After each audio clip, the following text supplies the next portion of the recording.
belajar dari tokoh-tokoh Alkitab yang menginspirasi hanya di channel YouTube Facebook. Jangan lupa subscribe dan nyalakan notifikasinya.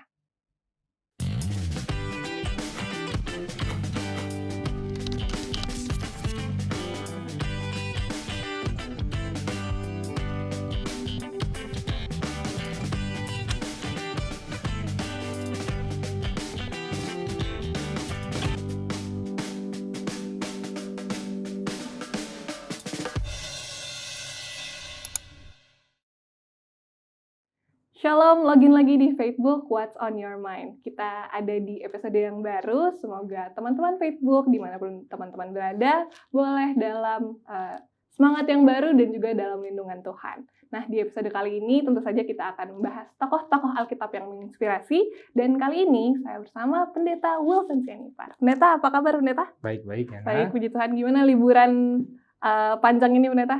Liburan panjang karena dengan anak-anak, jadi sebenarnya kita lebih banyak di rumah. Lebih banyak di rumah ya Pendeta. Enak juga gitu. Tapi puji Tuhan ya Pendeta. Iyalah, jadi karena anak-anak nggak harus sekolah, nggak apa, jadi lebih santai. Tapi Jakarta kurang sepi ya Pendeta tahun ini. Itu juga yang kita pikirin. Kayaknya Jakarta kok nggak seperti yang lalu-lalu. Kayaknya orang mungkin udah malas mudik atau apa. Jadi tetap Pendeta menjalankan liburan tetap di Jakarta ya Pendeta. Iya, di Jakarta. Tapi puji Tuhan boleh seru-seru aja ya Pendeta walaupun di rumah aja. Iyalah, kalau ada 3 anak pasti selalu seru di rumah. Selalu seru ya. Kita juga tidak lupa ingin mengingatkan kepada teman-teman Facebook di mana teman-teman berada, jika teman-teman memiliki kesaksian atau mungkin usulan doa yang teman-teman ingin didoakan secara khusus, kita ada tim khusus doa Hope Channel.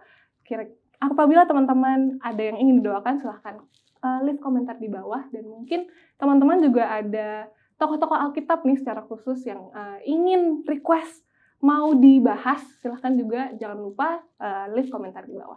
Selain itu, teman-teman juga jangan lupa untuk subscribe channel Facebook dan juga follow semua sosial media Hope Channel. Nah, Pendeta, tokoh Alkitab kita pada episode kali ini sebetulnya kayaknya tokoh yang sudah sangat familiar ya, Pendeta. Ya, lumayan lah. Kita mau bahasnya kan di aspek yang berbeda nih, Pendeta. Kita mau coba bahas dari aspek mental health yang beberapa tahun kebelakangan ya kayaknya Pendeta itu menjadi hal yang akhirnya lumayan awareness-nya muncul ke permukaan ya muncul ke permukaan dan awareness-nya semakin dielu-elukan karena sangat penting. Kalau aku boleh tanya ke Pendeta nih, seberapa pentingkah mental health itu untuk Pendeta Wilson sendiri? Jadi mental health itu kan sebenarnya adalah kita tidak bisa menyangkal bahwa manusia itu kan terdiri dari banyak lah faktor-faktor ya, istilahnya jasmani, rohani, mental, emosional segala, dan mental itu adalah salah satu faktor yang penting juga karena itu juga kan mengatur, meregulasi emosi kita, bagaimana cara kita berpikir, bagaimana cara pandang kita dan lainnya. Jadi kalau menurut saya ini sesuatu yang sebenarnya tidak bisa kita tinggalkan. Jadi memang bagus juga bahwa ini sudah mulai diangkat pentingnya ini, gitu. Dan ternyata juga teman-teman, kalau teman-teman Facebook di rumah belajar lagi, ternyata banyak sekali justru tokoh-tokoh Alkitab yang struggling ya Pendeta, struggling di mental health mereka. Dan kali ini kita akan membahas secara khusus mengenai mental health dari tokoh Alkitab yang akan kita bahas pada kali ini. Kalau menurut aku pribadi ya Pendeta, mental health itu sangat penting karena kita nggak bisa pungkiri di kehidupan sehari-hari tuh pikiran kita tuh mengontrol segalanya. Jadi mental health kan biasanya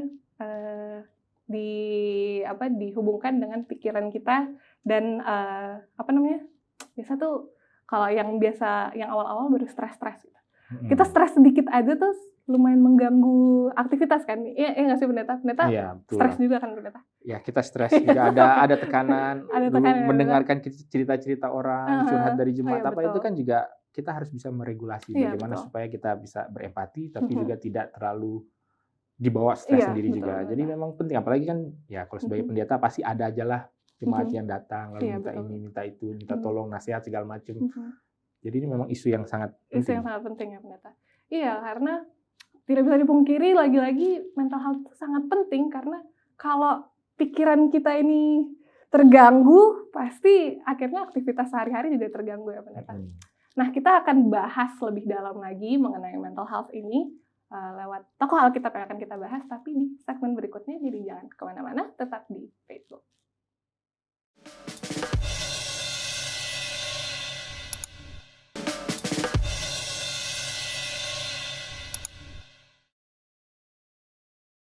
lagi-lagi di Facebook What's on Your Mind.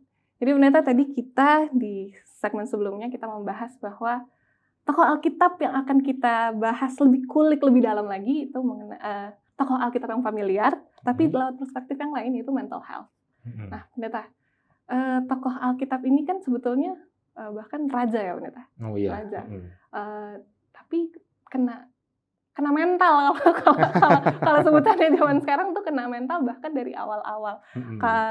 Pendeta boleh kasih tahu nggak nih, pendeta, siapa yang akan kita bahas? Jadi kita akan bahas pada episode kali ini adalah mengenai Raja Saul. Ya, okay. Jadi Raja Saul ini bisa kita katakan adalah sebagai raja yang mungkin dia adalah raja pertama. Jadi mungkin dia mengalami begitu banyak masalah. Dan kalau kita lihat sepanjang perjalanan kehidupannya sebagai seorang raja, Raja Saul ini tidak pernah lepas dari stres. Dari tekanan, dari mungkin berbagai macam hal yang selalu merundungi pemerintahannya. Dan itu bisa kita lihat nanti di dalam pembahasan bagaimana mungkin kita bisa hubungkan keadaan mentalnya dengan apa yang menjadi keputusan-keputusannya dan apa yang menjadi kelakuannya. Dan itu mempengaruhi kan apalagi dia sebagai seorang raja ya, apapun yang dilakukan itu pasti kan berpengaruh kepada bangsanya. Nah, makanya penting sekali supaya orang-orang yang ada di pucuk-pucuk pimpinan, kepemimpinan itu memiliki suatu mental yang baik, suatu karakter yang baik. Dan yang sayangnya, kalau kita lihat di dalam kisah ini, Raja Saul ini sepertinya ada begitu banyak permasalahan.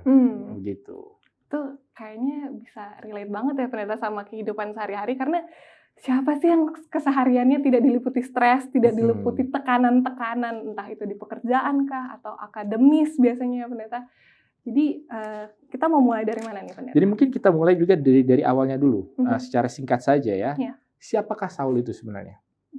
Jadi Saul itu kan sebenarnya hanyalah seorang biasa. Jadi pada saat itu, pada zaman itu, bangsa Israel itu belum diperintah oleh raja-raja. Jadi kan awalnya mereka sebelum menjadi bangsa kan dari Abraham, Ishak dan Yakub dipimpin oleh kayak patriark, gitu kan, pemimpin kayak kepala keluarganya lah. Lalu kemudian ketika sampai di zamannya Yakub barulah terpecah menjadi 12 ya mungkin belum menjadi suku lah karena masih sedikit, masih 12 garis keturunan. Lalu kemudian sampai di Mesir akhirnya baru menjadi makin banyak. Lalu kemudian mereka dipimpin oleh nabi Musa. Lalu kemudian Yosua, ya kita sebut nabi lah. Lalu kemudian nabi dan kemudian hakim-hakim. Lalu sampai beberapa ratus tahun, barulah mereka dipimpin oleh raja. Dan raja pertama dari bangsa Israel adalah Raja Saul. Dan kalau kita lihat, bagaimana sih caranya Saul ini menjadi raja?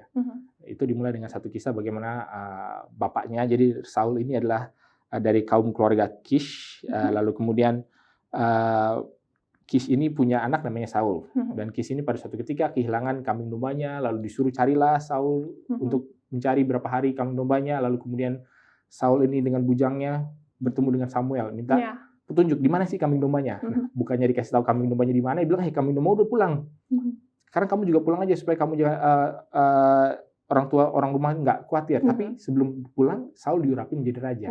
Jadi kalau kita lihat, Saul ini sebenarnya bukanlah siapa-siapa. Dan pada saat itu dia diurapi menjadi raja. Dan kalau kita lihat, hal ini mungkin juga menjadi sesuatu yang menarik juga. Kadang-kadang kita merasakan, kita pengen tiba-tiba kita sedang melakukan kegiatan kita biasa-biasa, tiba-tiba langsung dipanggil. Jadi apa gitu kan, jadi pahlawan, jadi apa. Nah, pertanyaannya, bila mana hal itu terjadi bagi kita, apakah kita siap? Nah, sepertinya Saul ini tidak siap untuk menjadi raja. Karena kalau kita lanjutkan ceritanya di dalam 1 Samuel 10, jadi kita tidak usah baca dari ayat-ayatnya, tapi kita rangkum saja. Ketika akhirnya dia kan sudah dirapi terlebih dahulu, tapi kemudian karena bangsa Israel minta raja terus-menerus, akhirnya diadakan satu pertemuan, lalu diundi sampai kepada suku Benjamin. Jadi Saul ini dari suku Benjamin, lalu diundi lagi sampai ke kaum keluarganya si Kish, lalu kemudian diundilah sampai ke Saul. Nah, ketika namanya itu muncul, Saul ini kan sebenarnya tahu bahwa memang namanya akan muncul karena dia sudah dirapi terlebih dahulu. Tetapi pas namanya itu muncul, dia malah nggak tahu, tidak ditemukan di mana. Dia bersembunyi di balik tumpukan jerami atau bagaimana lah, sampai akhirnya dia dipanggil. Mungkin di sini menunjukkan dari awalnya bahwa ada sesuatu yang agak mungkin Saul ini tidak siap untuk menjadi raja. dan mungkin dia juga merasakan suatu apa ya, kalau kita bilang inferiority complex gitu. Karena mungkin dia merasa inferior atau apa. Walaupun kalau di dalam Alkitab dikatakan ketika Saul itu dibawa ke hadapan semua bangsa-bangsa, mereka semua tercengang karena dia, kalau Alkitab katakan dari bahu ke atas itu lebih tinggi. Jadi bisa dikatakan dia mungkin fisiknya, satu kepala lebih tinggi. Misalnya ya 20 atau 30 cm lebih tinggi dari perawakan orang zaman itu. Jadi dia tinggi besar, gagah, tapi mungkin di dalam hatinya dia merasa tidak siap menjadi pemimpin. Insecure. Ada keinsecurean yang seperti itu. Jadi itu mungkin kalau kita bisa bilang satu hal yang mewarnai seluruh perjalanan daripada kehidupan Raja Saul. Karena walaupun Raja Saul ini juga bukan tanpa sesuatu yang baik gitu ya. Karena pas kita tahu ketika dia pertama kali menjadi raja, walaupun awalnya dia tidak diterima kan, jadi ada yang menerima, tapi ada juga orang-orang yang menghasut supaya jangan terima dia menjadi raja. Tapi pada suatu ketika ada satu kota diserang, yang namanya Yabes Gilead, diserang oleh orang Amon, kota itu lalu meminta pertolongan sampai ke pendengaran Saul, lalu kemudian dia mengumpulkan gitu kan, istilahnya mewartakan kepada seluruh kaum Israel, ayo kita berperang, kita selamatkan saudara kita ini. Akhirnya diselamatkan, dan akhirnya disitulah Raja Saul ditubuhkan menjadi raja. Nah, kita lihat di dalam kehidupan Raja Saul di kisah-kisah berikutnya adalah hal yang juga menarik di Raja Saul adalah bahwa dia itu adalah orang yang kalau kita bisa bilang people pleaser. Dan salah satu contoh yang bisa kita dapatkan adalah di dalam kisah ketika Raja Saul itu disuruh untuk menumpas di dalam 1 Samuel 15 ketika Raja Saul itu disuruh menumpas orang Amalek, ya kan? Dikatakan di situ perintah daripada Samuel adalah supaya Raja Saul ini menumpas semuanya, dari harta, dari orang-orang, lalu kemudian ternaknya itu harus ditumpas. Tetapi Saul tidak melakukan itu. Kalau kita baca di dalam 1 Samuel 15 ayat 14. Ketika ditanya, Samuel tanya, apa kamu sudah lakukan hal yang kuperintahkan? Lalu Saul bilang, iya, sudah. Tapi Samuel ayat 14 bilang, kalau begitu, apakah bunyi kambing domba yang sampai ke telingaku dan bunyi lembu-lembu yang kudengar ini? Kan kepala kan semua harus ditumpas. Nah, jawaban Saul adalah, semuanya itu dibawa daripada orang Amalek sebab rakyat menyelamatkan kambing domba dan lembu-lembu yang terbaik dengan maksud untuk mempersembahkan korban kepada Tuhan Allahmu. Tapi selebihnya telah kami tumpas. Lalu kemudian diulangi lagi di ayatnya yang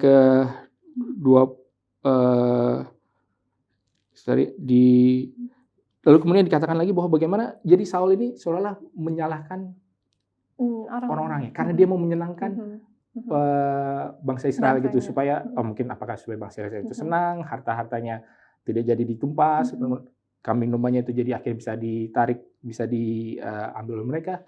Nah, di sini ternyata dia lebih memilih untuk menyenangkan orang-orang daripada mengikuti perintah Tuhan. Dan kalau kita lihat juga di dalam ayat yang 20, katakan dia melanjutkan lagi ketika dia dimarahin lagi oleh Samuel, dia juga mengatakan ini sekali lagi. Lalu kata Saul kepada Samuel, aku memang mendengarkan suara Tuhan dan mengikuti jalan yang telah disuruh Tuhan kepadaku, dan aku membawa agak raja orang Amalek. Tetapi orang Amalek itu sendiri telah kutumpas. Ayat 21. Tetapi rakyat mengambil dari jarahan itu kambing domba dan lembu-lembu yang terbaik dari yang dikhususkan untuk ditumpas, untuk mempersembahkan korban kepada Tuhan Allahmu di Gilgal. Jadi ada dua hal yang mungkin tipikal daripada seorang pemimpin yang tidak baik. Dia memutuskan sesuatu bukan sesuai dengan prinsip, tapi sesuai dengan apa ya, yang istilahnya yang convenient lah buat dia, supaya mungkin dia disukai. Lalu kemudian ketika ada masalah, gantinya mengakui, oh ya saya salah. Apa yang dilakukan oleh si Raja Saul? Dia menyalahkan lah, karena memang rakyat inilah yang minta, makanya ini kulakukan. Jadi di sini kita lihat mungkin karakter dan keadaan mental daripada Raja Saul ini memang sangat berada seolah dia berada di ujung tanduk gitu. Seolah dia merasa kepemimpinannya itu tidak legitimate kah, atau apakah dia takut digoyang kah, sehingga dia begitu inginnya untuk menyenangkan rakyatnya daripada menyenangkan Tuhan. Nah, itu mungkin bisa menjadi pelajaran juga bagi kita, ya Nah ya. Nah, itu bisa banget sih pendeta, apalagi saat ini ya. Mungkin kita nggak seperti Raja Saul gitu yang ada nabi terus bilang nggak boleh ini, nggak boleh itu, tapi kita punya panduan di dalam Alkitab dalam melakukan kehidupan sehari-hari. Tapi kayak apa ya, misalnya mungkin di hal-hal yang paling dekat dengan kehidupan kita mungkin lewat pertemanan mungkin pendeta. Hal-hal yang kayak nggak apa-apa kok, ini doang gitu. Karena jadi people pleaser, karena mungkin ada insecurity, peer pressure juga, insecurity karena ingin diterima oleh teman-teman atau mungkin diterima oleh society, akhirnya ya udah deh kayaknya sedikit aja nggak apa-apa deh. Bahkan di sini si Saul kan bilang ditambahin lagi tuh bahwa kambing domba itu yang terbaik. Kalau awalnya cuma dibilang kambing dombanya buat korban bakaran kok, Nabi Samuel nggak apa-apa lah. Terus nanti dia alasan lagi, enggak kok kambing dombanya, lembu-lembunya tuh yang terbaik. Nah kadang-kadang kita juga mungkin, aku juga masih dan mungkin teman-teman Facebook di rumah ini pesan peringatan kembali kepada kita hal-hal kecil yang sebetulnya mungkin di luar dari prinsip kita. Kayak ya hal-hal ya udahlah nggak apa-apa lah lewat peer pressure cuma sedikit aja kok jadinya ya tidak mengikuti apa yang Tuhan mau, dan itu bisa kembali lagi kepada kita semua. Nggak perlu insecure untuk mengatakan tidak kepada orang-orang di sekitar kita nggak perlu jadi people pleaser. Yang perlu kita please adalah Tuhan seorang ya pendeta. Dan kemudian kalau kita lanjutkan lagi di dalam kisah ini dan juga membawa poin yang lebih lanjut, setelah biasanya kalau orang itu people pleaser juga itu karena dia itu sangat peka terhadap bagaimana orang melihat dirinya, ya kan? Karena lanjutannya, jadi setelah Saul ini ditegur dan setelah dia kasih ngeles lagi, dia 24 1-15 dia mengatakan hal lain yang juga menarik. Berkatalah Saul kepada Samuel, aku telah berdosa. Jadi sekarang dia minta ampun. Istilahnya karena kan kalau orang bilang kan dia minta maaf karena udah ketangkap gitu kan ya. Kalau orang bilang you're only sorry because you get caught gitu ya. Lalu berkatalah Saul kepada Samuel, aku telah berdosa sebab telah kulangkahi titah Tuhan dan perkataanmu. Tetapi aku takut kepada rakyat. Karena itu aku mengabulkan permintaan mereka. Nah, jadi takut kepada rakyat, pengen menyenangkan mereka atau tidak punya istilahnya kalau backbone, tulang belakang gitu loh, harus bisa berdiri tegak, itu sepertinya tidak dimiliki Raja Saul. Tetapi yang menarik, kemudian setelah istilahnya Raja Saul ini sudah ditegur dan bahkan ditolak oleh Allah, ayat 25. Maka sekarang ampunilah kiranya dosaku, kembalilah bersama-sama dengan aku, maka aku akan sujud menyembah pada Tuhan, ya kan? Tapi Samuelnya nggak mau, terus diminta lagi, tetapi yang menarik ayat 30 lanjutnya lagi nih. Ketika akhirnya ketika ditarik-tarik sampai Samuel jubahnya robek, lalu kemudian Saul mengatakan, seperti inilah Tuhan akan mengoyakkan kerajaan dari tanganmu. Lalu kemudian yang menarik di dalam ayat 30. Tetapi kata Saul, aku telah berdosa, tetapi tunjukkanlah juga hormatmu kepadaku sekarang di depan para tua-tua bangsaku ini dan di depan orang Israel. Kembalilah bersama-sama dengan aku, maka aku akan sujud menyembah Tuhan Allahmu. Di sini kita dapat bahwa Saul itu kayak pengen menyelamatkan mukanya gitu lah, kayak mau saving face juga gitu kan. Sesuatu hal yang menarik, dia tahu dia sudah salah, tapi kemudian dia minta ampun supaya apa? Supaya dia tidak benar-benar istilahnya dilepehin gitu langsung di depan umum supaya dikasih harga dirinya. Ya udahlah, kasih muka lah. Jadi kalau nabi datang terus langsung pergi lagi, kayak seolah-olah kan rajanya kayak ditinggal gitu. Ya udahlah, oke, datanglah. Jadi si Saul ini minta-minta supaya paling nggak di hadapan rakyat itu dia tetap terlihat ada wibawanya. Dan ini memang menjadi sesuatu yang menunjukkan karakter dan mungkin keadaan mental daripada Saul yang seperti demikian. Sehingga kalau kita masuk ke dalam kisah berikutnya, ini kan masih kisah mengenai Raja Saulnya sendiri. Lalu kemudian di kisah lain yang berlanjutnya yang juga menjadi satu kesalahan daripada Raja Saul juga pernah terjadi adalah dia itu begitu terlalu berbicara tanpa dipikir. Seperti kayak suatu kali dia ada pertempuran dengan orang Filistin. Lalu kemudian anaknya Yonatan itu akhirnya bisa mengubah arah pertempurannya. Lalu kemudian dia katakan sesuatu, kasih titah bahwa tidak ada orang yang boleh makan sampai aku telah membalaskan dendam kepada musuh-musuhku. Akhirnya kan mereka lagi perang, nggak boleh makan, nggak boleh minum, kan kelaparan. Walaupun mereka akhirnya menang, tapi setelah selesai perang itu, yang dilakukan adalah karena begitu laparnya orang-orang Israel ini, tentara-tentara ini, sehingga ternak-ternaknya dibunuh, lalu langsung dimakan begitu saja, sementara masih ada darahnya. Itu kan sesuatu yang melanggar daripada perintah Tuhan. Jadi karena Raja Saul ini hanya memikirkan dirinya, wibawanya, kebanggaannya, kemegahannya, sampai dia bilang, oh yang penting gua harus menang nih, kepada bisa balas dendam kepada musuh-musuhku, bukan musuh Allah, gitu kan. Jadi kan itu hanya menunjukkan bahwa dia itu sangat self-centered. Dan itu juga yang menjadi, jadi kita bisa lihat benang merah kenapa sih Raja Saul ini seperti ini ketika dia berhubungan dengan Daud. Nah, Raja Saul ini kan ada insecurity. Dia mau menyenangkan orang. Dan dia tahu dia ada salahnya. Tapi kemudian ketika satu tokoh baru ini, yaitu Daud, yang muncul, yang begitu istilahnya sempurna, kan?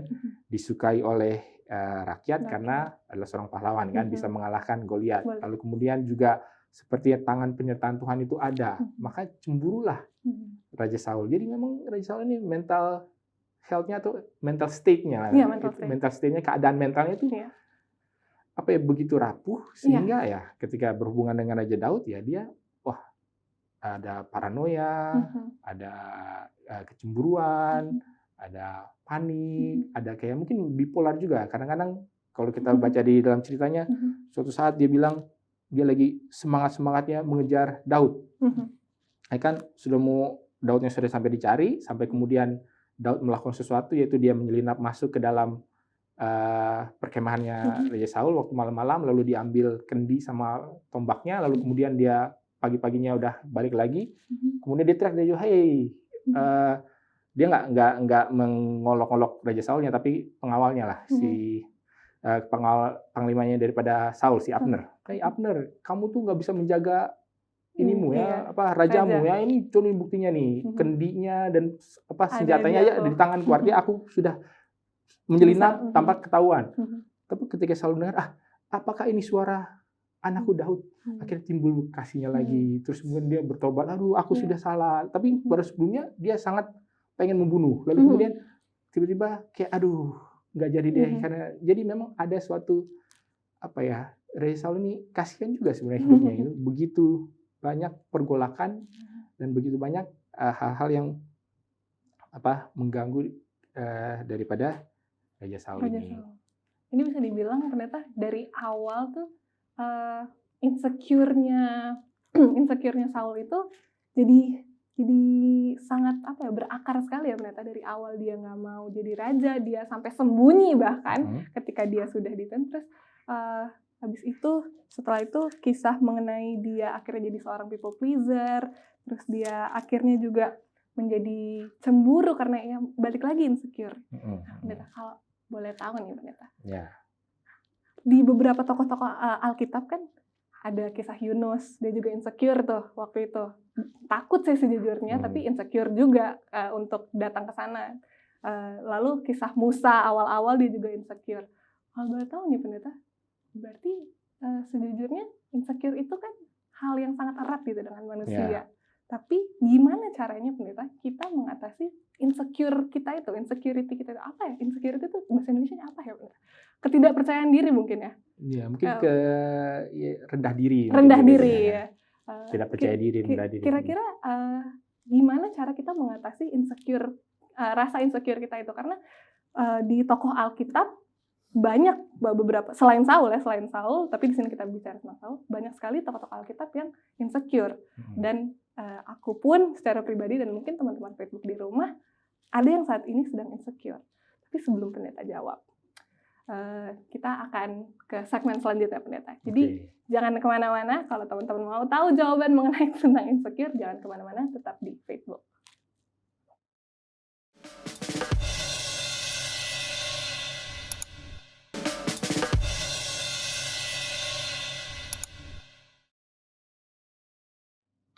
Lagi di Facebook What's on Your Mind. Jadi tadi di segmen sebelumnya pendeta kita sudah bahas mengenai roots-nya kenapa si Saul itu bisa berperilaku, output-outputnya tuh dari setiap keputusannya dia seperti di luar nalar gitu pendeta, karena insecure. Baru tadi aku kasih pertanyaan ke pendeta, bagaimana kita mengatasi insecure kita, karena di tokoh-tokoh Alkitab pun banyak gitu yang mengalami insecurity itu sendiri. Gimana pendeta? Jadi mungkin kita harus juga telah lebih lanjut, maksudnya insecure paling tidak di dalam konteks Alkitab ini seperti apa. Kalau tadi contohnya sudah disebutkan Yunus yang dia insecure, mungkin disuruh pergi ke Niniwe, tapi dia mungkin lari akhirnya ke Tarsus, sampai akhirnya pergi juga. Lalu kemudian ada juga Musa. Tadi kan ketika pertama kali dipanggil oleh Allah, dia merasa tidak mampu. Aku orang yang yang lidahnya pokoknya tidak bisa berbicara lah. Lalu kemudian Allah meyakinkan. Jadi kalau kita lihat di dalam contoh-contoh Alkitab ini, memang respons pertama ketika ada juga Yesaya gitu kan, aku hanya seorang anak gitu kan, kita dipanggil lah, tapi bagaimana mungkin aku membawa kabar ini kepada bangsa. Jadi memang respons pertama ketika ada suatu panggilan Tuhan memang harus insecure. Kenapa? Karena itu menunjukkan bahwa memang saya dipanggil untuk melakukan sesuatu yang saya tahu saya tidak mampu. Beda dengan contoh orang yang sama, Musa. Dia melakukan suatu kesalahan ketika di masa mudanya, masih di Mesir, masih sebagai seorang pangeran, mungkin saat itu dia merasa mampu. Jadi kan ketika lihat ada suatu permasalahan, gitu kan, akhirnya dia coba untuk selesaikan sendiri. Karena saya bisa kok selesaikan sendiri.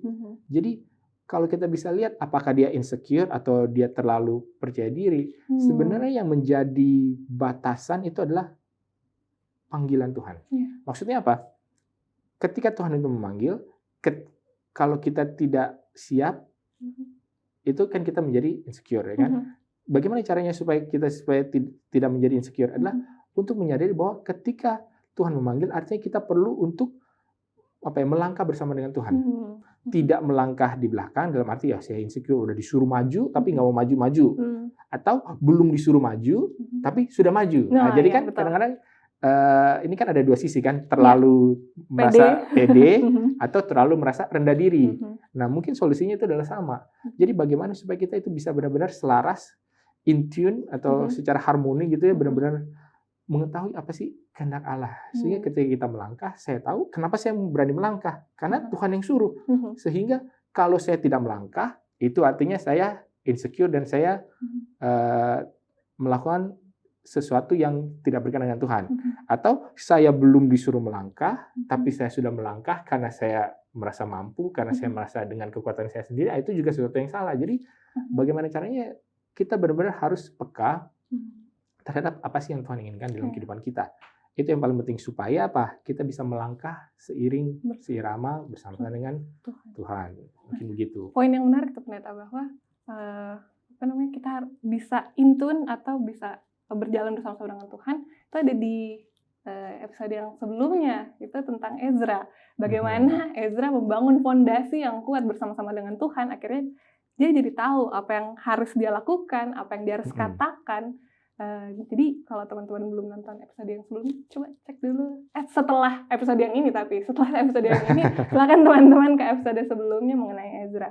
Itu juga mungkin ya pendeta, bagaimana kita harus membangun fondasi kita supaya ketika insecurity itu datang, itu pasti manusiawi dong pendeta. Sedangkan Nabi Yesaya saja mengalami, bukan cuma Nabi Yesaya, tokoh-tokoh di Alkitab banyak yang mengalami insecurity. Jadi membangun fondasi itu sangat kuat supaya ketika insecurity itu datang, atau hal-hal yang menjadi tekanan atau stres itu datang, boleh dikalahkan oleh kuasa Tuhan. Dan mungkin juga yang penting adalah, kan biasanya insecure itu adalah diwarnai atau dilatar belakangi dengan ketidaktahuan kita akan siapa diri kita. Mungkin kalau contoh Alkitab, kalau bilang nabi-nabi atau itu kan masih manusia biasa. Tapi bahkan Yesus sendiri pun juga dicobai dengan hal yang sama. Ya kan? Kalau kita tahu pencobaan Yesus di padang gurun, kan isunya adalah apakah engkau anak Allah, ya kan? Setan juga menyerang dari sisi insekuritas daripada sini, gue beneran nggak sih anak Allah? Gue beneran nggak sih akan melakukan hal besar? Kok kenapa gue sekarang di sini berhari-hari kelaparan, kehausan? Jangan-jangan Tuhan nggak mau saya di sini. Makanya setan datang, kalau kamu anak Allah, ini loh caranya, kamu begini-begini aja. Apakah ubah batu jadi roti? Kemudian supaya kamu jadi diyakinkan, jatuhkanlah dirimu dari bumbungan bait suci, supaya memang kelihatan kamu ini anak Allah karena kamu dilindungi gitu kan. Jadi memang kalau orang itu tidak yakin dengan siapa dirinya, disitulah setan masuk. Dan seperti kalau kita kembali ke Raja Saul, sepertinya memang dia tidak yakin dengan siapa dirinya. Itu permasalahan utamanya. Sehingga dia tidak tahu bahwa ketika Tuhan sudah memanggil dia sebagai raja, disitulah dia harus berlaku seperti seorang raja. Bukan dalam hal otoriter, tetapi bagaimana raja ini mengikuti apa yang Tuhan perintahkan. Jadi dia itu bukanlah sebagai, semuanya bukan berpusat kepada dia, tetapi dia adalah sebenarnya adalah kalau bisa dibilang wakil Tuhan atau orang yang Tuhan pilih untuk menjadi pemimpin bagi umatnya. Tapi dia sendiri memang bukan siapa-siapa. Nah, cuma Raja Saul ini sepertinya ada satu disconnect antara dia bukan siapa-siapanya dengan apa yang seharusnya dilakukan. Ketika dia menyadari dia bukan siapa-siapa, dia menjadi insecure, bukannya malah bergantung kepada Tuhan. Tapi ketika dia mengetahui, oh dia seorang raja, dia malah menjadi kayak, oh semuanya harus mengenai saya. Semuanya itu adalah bagaimana kebanggaan ke ininya. Bukan, oh bagaimana saya bisa melakukan ini untuk Tuhan. Jadi di dua sisi ini dia mengambil jalan yang buruknya gitu loh. Baik dari sisi, karena dua sisi ini penting. Mengetahui bahwa kita ini bukan siapa-siapa, itu penting, dan bagaimana cara kita menangani hal itu, merespon hal itu, dan juga mengetahui bahwa sekarang ini saya punya otoritas. Sekarang ini saya punya sesuatu yang saya sudah ditugaskan Allah untuk lakukan. Bagaimana saya melakukannya? Nah, bagi Raja Saul, di satu sisi ini dia melakukan kesalahan, di sisi yang diberikan otoritas pun dia juga melakukan kesalahan. Nah, mungkin pertanyaan bagi kita adalah ketika kita mendapatkan, ya mungkin bukan posisi yang sama ya, kadang kan ya siapa yang akan menjadi raja. Mungkin ya kalau pemirsa di rumah tiba-tiba ada yang menjadi raja, jadi sultan di mana, itu ya bagus lah, lakukan hal yang baik. Tapi di dalam konteks-konteks lain lah, mungkin di pekerjaan, di sekolah, di rumah tangga, pasti akan ada waktu-waktu di mana kita itu dipanggil atau ditempatkan di dalam suatu posisi, dan mungkin kita merasa antara tidak sanggup, tidak mampu, rendah diri, atau kita merasa oh ya saya bisa, kepedean, lalu menjadi bangga hati. Ya. Bagaimana cara kita menanggapi dan bagaimana cara kita bisa mengelola keadaan itu yang penting. Jadi bagaimana kita juga selalu mawas diri ya Pendeta tentang kalau udah insecure banget nggak baik nih, kalau udah pede banget juga nggak baik. Jadi setiap hari kita harus minta bantuan Roh Kudus mungkin ya Pendeta, karena mungkin kadang kita nggak tahu kita udah terlalu insecure kah atau kita sudah terlalu pede kah. Makanya kita setiap hari membangun fondasi bersama-sama dengan Tuhan, minta bantuan Roh Kudus supaya apapun yang diberikan sama Tuhan atau situasi apapun yang dihadapkan oleh kita tidak menjadi terlalu insecure dan akhirnya berlarut terlalu dalam ketidakpercayaan diri kita, atau bahkan malah jadi impulsif ya Pendeta. Impulsif seperti Saul, yaitu akhirnya ya udah orang gue bisa kok, jadi ya udah gue melakukan apa yang menurut gue benar gitu. Jadi wow, itu relate sekali ya pelajaran tentang Saul ini. Lalu kira-kira ada apa lagi nih Pendeta? Mungkin sekarang kita kembali, sekarang ketika orang ini di dalam keadaan mental yang sudah tidak baik, apa sih yang bisa dilakukan? Mungkin kalau kita lihat di dalam kitab sebenarnya orang kan zaman sekarang kan bisa terapi dengan musik, terapi dengan apa. Nah, itu sudah dilakukan oleh Raja Saul pertama kali kan, di mana waktu itu ketika dia sedang kalut, akhirnya bagaimana kalau dipanggil seorang yang pandai main musik ya. Ternyata Daud yang dipanggil kemudian main musik. Jadi memang kalau mental kita sedang kalut, perlu untuk supaya pikiran kita itu ditenangkan. Dan salah satu cara yang paling efisien atau yang paling efektif lah untuk mengubah mood kita adalah dengan musik. Makanya itu kita harus sangat berhati-hati pada musik. Kalau misalkan kita lagi galau, lalu mendengarkan musik-musik galau kan justru akhirnya terjadi resonansi gitu, resonansi kegalauan. Tadinya kita galaunya segini, tapi karena mendengarkan lagu-lagu cinta dari tidak perlu kita sebut tenggelam dalam kesedihan, makin berlarut-larut. Nah, adalah penting bagaimana supaya kita bisa meregulasi hal itu. Walaupun di dalam kisah Raja Saul sendiri pun itu bukanlah solusi yang final, yang paling tepatnya atau yang paling ampuhnya. Itu bisa memitigasi sedikit daripada apa yang terjadi di dalam pikiran, dan itu juga tetap harus kita lakukan. Kita harus berhati-hati dengan musik yang kita dengar, tetapi juga bagaimana ya itu tadi kembali kepada pemikiran bagaimana sebenarnya Saul ini perlu ada apa ya, kalau di dalam kisah-kisah yang lain perlu mungkin pengalaman seperti Elia juga, bagaimana dia apa ya istilahnya masuk ke gua dan dia bergumul dengan dirinya sendiri, Tuhan sebenarnya apa yang saya mau lakukan, sebenarnya Tuhan mau apa dengan saya gitu kan. Dan hal inilah yang sepertinya tidak dilakukan atau tidak dialami paling tidak menurut catatan Alkitab oleh Saul. Dia tidak memiliki waktu di mana dia bisa benar-benar apa yang merenung, meditasikan dan memikirkan sebenarnya dia ini harus bagaimana. Padahal itu kan sebenarnya langkah berikutnya ketika pikiran sudah mulai bisa sedikit ditenangkan, dibawa dalam suatu keadaan di mana dia bisa mendengarkan suara Tuhan. Nah, disitulah baru kita bisa, oke, kalau saya ini terlalu rendah diri, bagaimana solusinya Tuhan? Atau kalau saya ini kepedean, kalau seolah-olah saya merasa apa ya lebih hebat daripada tugas saya ini, kayak tugas terlalu kecil apa segala, mungkin disitulah kita bisa merenung juga. Dan itu yang mungkin bisa kita lakukan juga, Yana. Dan pendeta, kisah Saul ini kan berakhirnya tragis sekali ya pendeta. Karena ya bisa dibilang karena mental health gitu. Dan apa ya, di saat-saat seperti sekarang pun banyak sekali pendeta kejadian-kejadian yang akhirnya meniadakan diri dalam tanda kutip karena mental health pendeta. Kira-kira nih pendeta, bukan bantuan sih, di kisah Saul ini kan sampai dibilang bahwa roh Tuhan tidak ada bersama-sama dengan Saul, sampai akhirnya keputusan-keputusan dia pun sangat jauh dari apa yang Tuhan perintahkan.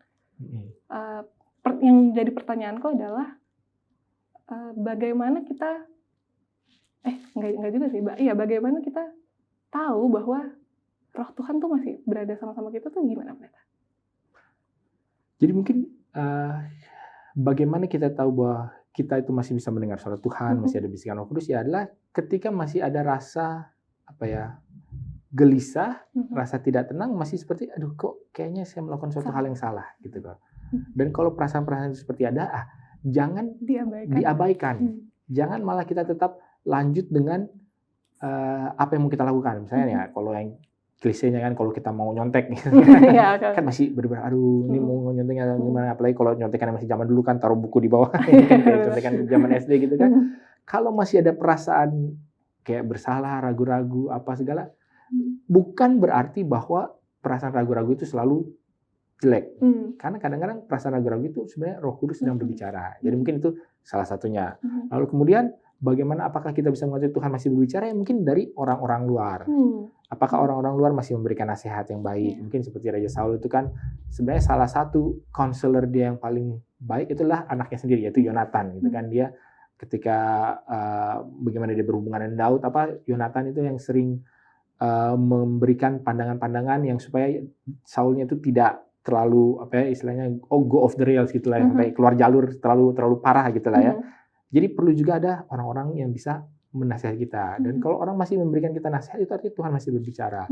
Lalu kemudian yang ketiga adalah dari lingkungan itu sendiri. Kita bisa lihat bagaimana apakah kita sudah dalam tanda kurung ditinggalkan Tuhan. Ya mungkin ini tidak secara absolut ya, karena kan ada konteksnya apa segala. Kalau memang keadaan itu menjadi semakin sulit dan semakin sulit dan semakin sulit.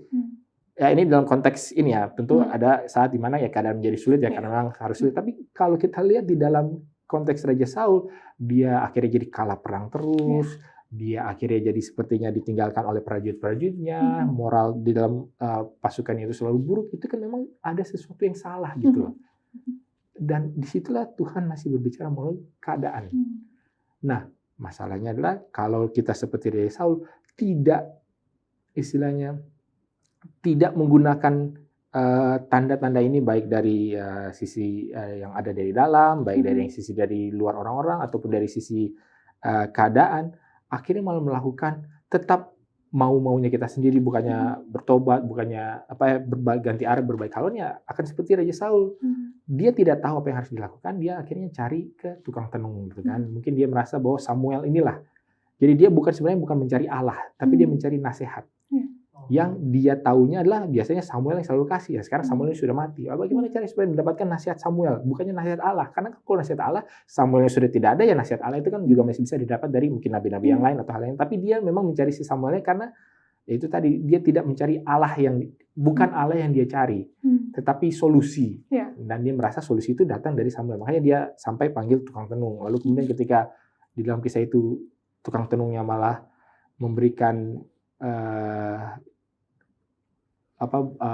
bukan nasihat, yang memberikan suatu gambaran yang buruk bagi kehidupannya di masa depannya, bahwa dia akan kalah dan makin itu, akhirnya dia malah jadi semakin depresi. Dan berikutnya pada di dalam peperangan itu, karena dia sudah tidak melihat jalan keluar, sudah terluka akhirnya sampai dia, daripada dia ditangkap, ditawan, udahlah lebih baik dia ini saja mengakhiri hidupnya saya sendiri. Dan itu sebenarnya akhir yang tragis daripada seorang raja, apalagi ini raja pertama dari kerajaan Israel itu sih. Pelajarannya banyak banget ya pendeta mengenai Nabi Saul ini. Tapi sayangnya kita udah harus berakhir, kita harus ke kesimpulan. Jadi teman-teman jangan kemana-mana, tetap di Facebook What's on Your Mind.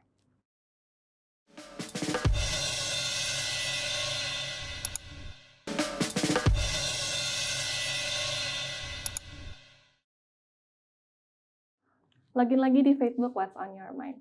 Kita tadi udah bahas banyak nih pendeta tentang Raja Saul dan insecurity-nya dia, tentang mental state-nya dia, dan kita berada di kesimpulan.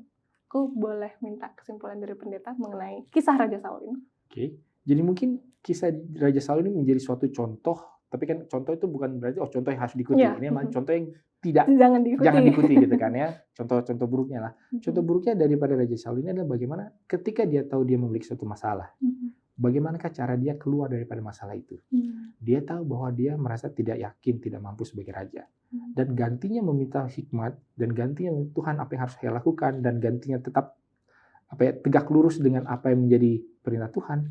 Dia malah mencari-cari mungkin approval daripada rakyatnya, mungkin puja-puja dari rakyatnya untuk mengisi kekosongan itu. Dan itu yang dilakukan. Nah mungkin bila mana kita gagal untuk menyadari apa sih yang sebenarnya menjadi akar permasalahan daripada seluruh keadaan mental kita, apa yang menjadi ini, nah kita tidak bisa mengidentifikasi itu masalah. Lalu kemudian bahkan ketika kita sudah tahu sebenarnya masalahnya apa, dan bukannya mencoba menyelesaikannya dengan hal-hal yang sesuai dengan prinsip-prinsip Alkitab, bagaimana kita mengenal Tuhan, mengetahui apa yang Tuhan inginkan, tapi menggunakan kemampuan kita sendiri, kita akan menjadi sama seperti Raja Saul. Jadi mungkin kesimpulannya adalah dua. Satu, kita harus menyadari apa sih akar permasalahan daripada apa yang mendera mental kita, pikiran kita. Lalu kemudian yang kedua adalah bila mana kita sudah paling tidak tahu kira-kira hal itu seperti apa, jangan berlambat-lambat dalam mencoba untuk mengatasinya, dalam mencoba untuk memperbaikinya. Dan ini sepertinya yang dilakukan oleh Raja Saul. Dia bukannya bertobat, bukannya apa, tapi dia tetap malah semakin dalam terpuruk, sampai akhirnya dia sudah tidak bisa lagi dipulihkan kembali. Dan mungkin itu sesuatu yang akan sangat tragis kalau itu terjadi kepada mungkin pemirsa sekalian, teman-teman sekalian yang mendengarkan. Jadi ya itu tadi, bagaimana supaya kita bisa kembali pada Tuhan, mencari hikmat dan tuntunan. Jadi seperti itu. Berarti kita sudah boleh berdoa ya pendeta. Oke, baiklah, kita sekarang tutup dalam doa. Ya Tuhan, Allah Bapa kami dalam kerajaan sorga, kami sungguh bersyukur, berterima kasih Tuhan bahwa Engkaulah Allah dalam kehidupan kami, Allah yang mungkin memanggil kami, menempatkan kami di dalam tugas tanggung jawab yang kami emban. Biarlah kami boleh sadar diri akan apa yang tidak sanggup kami lakukan, tapi kami juga menyadari bahwa Engkaulah Allah yang menyembuhkan kami, sehingga kami boleh selaras, seirama dengan bagaimana Engkau mau memimpin kami. Hamba berdoa agar hikmat kebijaksanaan surgawi boleh menjadi bagian daripada kami semua, dan kami boleh melihat bagaimana Engkau masih menetapkan langkah-langkah kami, memberikan kami damai sejahtera. Dan menjadi dalam harapan kami semua, dalam Yesus kami berdoa. Amin. Terima kasih banyak pendeta atas pelajaran yang luar biasa. Semoga pelajaran mengenai tokoh Saul ini boleh menguatkan kita semua, dan boleh mengingatkan kita lagi supaya kita sadar tentang mental state kita, dan selalu larinya bukan ke hal-hal yang lain, tapi larinya hanya ke Tuhan saja. Dan kami juga tidak lupa ingin mengingatkan teman-teman supaya teman-teman subscribe channel Facebook ini dan juga follow semua sosial media Hope Channel. Dan juga apabila teman-teman punya kesaksian atau doa yang ingin didoakan secara khusus, silahkan leave komentar di bawah. Dan kalau teman-teman punya tokoh-tokoh Alkitab secara khusus mau dibawakan mungkin sama Pendeta Wilson atau narasumber lainnya, silahkan juga leave komentar di bawah. Semoga teman-teman boleh selalu diberkati dan kita akan ketemu di episode selanjutnya. Shalom.